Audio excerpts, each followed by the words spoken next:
Thank you, Honorable Chairperson. The honorable members here and present, the leadership from the department, Deputy Minister, DG, and the executives and the officials in the ministry, SAA, Deputy Chairperson, CEO, and the rest of the leadership that is here. First and foremost, Chair, may I thank you for understanding that I wasn't well this morning. I think something happened at night. Either I ate something that is not correct or whatever the reason. But I thank you very much for understanding. I have missed out on many questions that were asked earlier, and therefore I think it will be proper for me to look at the questions that have been raised together with the team from SAA and participate in the inputs of the report that will be sent back to the committee. The issue I would like to respond to, particularly to the issues of other successful airlines. I think we discussed this in the previous sitting, and what I would also suggest would be to bring a whole of state aviation policy framework that we discussed, because some of the successful airlines are fully supported by the country, their country. Just a classical example, if you fly to Addis Ababa, you're not allowed to do the internal network if you are a non-Ethiopian airline. You can only offload at the airport and go back. But with us, the market share is shrinking because of our airlift strategy. But it's a policy discussion, and I'm saying that in our response, we'll attach that whole of state aviation policy framework, with your permission, Honorable Chair. The second part is a question from Honorable Myeni. First and foremost, the same question was asked in the previous sitting, and I responded comprehensively to the question. I think I will request, with the permission of the chairperson, to do the same, to respond in writing comprehensively as I did. But I just want to say, for the benefit of this committee, I never appoint myself. The appointment of the board is a cabinet decision. And therefore, I will also state those reasons in the letter.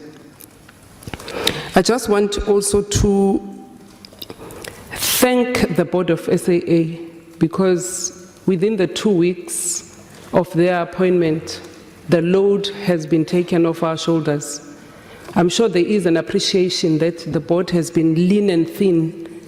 It was a 3-member board, and it appeared that the board was operational because obviously 3 members would sit in all the board committees. Board committees sit monthly or bi-monthly, and therefore your face is seen every time in the company because you are attending to board committees. But for what has happened now, there was a quick process where we appointed the board committees, and in that regard, it's going to be a better board, a better airline, and with the support of our shareholder ministry. I do want also to thank the Deputy Minister that is here. Your continued support, Deputy Minister, is highly appreciated. And therefore, I think, Chair, with your permission, I will end there. Thank you. Look, as I understand it, we're saying SA is a national asset. We want to feel proud of it. There are debates on what form, if any, there should be private participation. The majority parties view it shouldn't be privatized. The DA wants it privatized.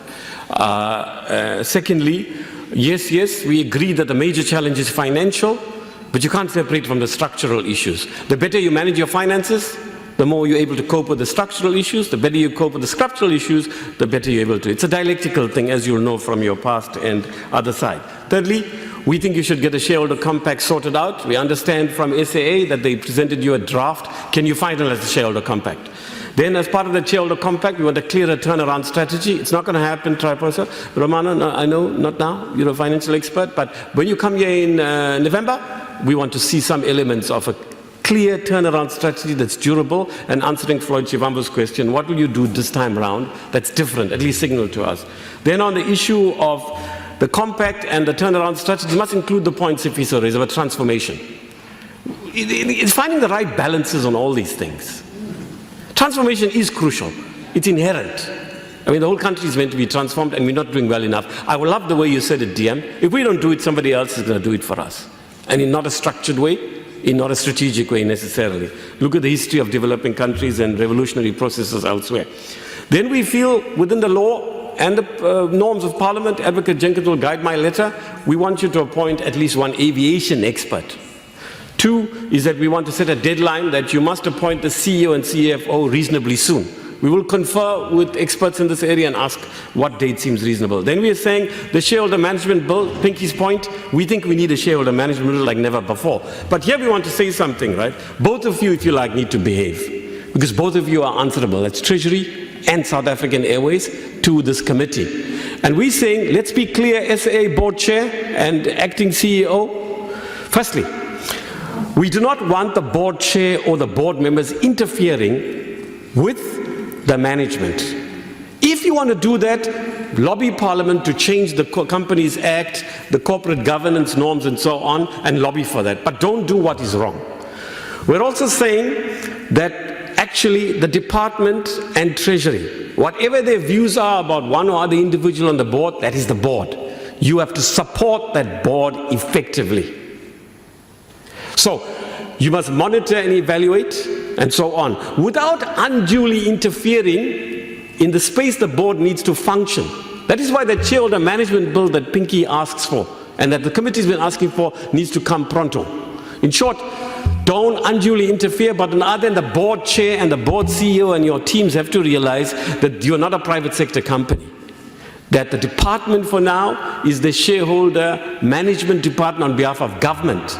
And they're custodians of the people's entity. So, hey, just get it right. There's nothing for us to tell you. You know the laws are clear, the rules are clear. I'm told by global standards, they're very efficient, right? And look, comrades, colleagues, we are where we are now. We can look at the past and we must draw lessons from it and people must be held to account, yes. But more crucially, as a committee, we have to come next time around. I would like this to be homework on our side, Antonia and others. Can we look at other examples of state-owned airlines? Let's look at the Ethiopian example. It's just like we're trading in territory that belongs to public enterprises, and where do we get the time? Floyd tells us through the media that they are full-time now using the national budget of this country to campaign, using our money, the people's money, to undermine the majority party for life. So that's a matter, Mr. Jenkins, I need some legal advice on. Is it constitutional for them to say they're not coming to Parliament and they're going to campaign for 2019 against the majority party? Let's look at whether our budget is being abused by Floyd Chivambu. But there's no such a decision. There's no need to campaign the ANC because it's going to defeat itself. So. Okay, so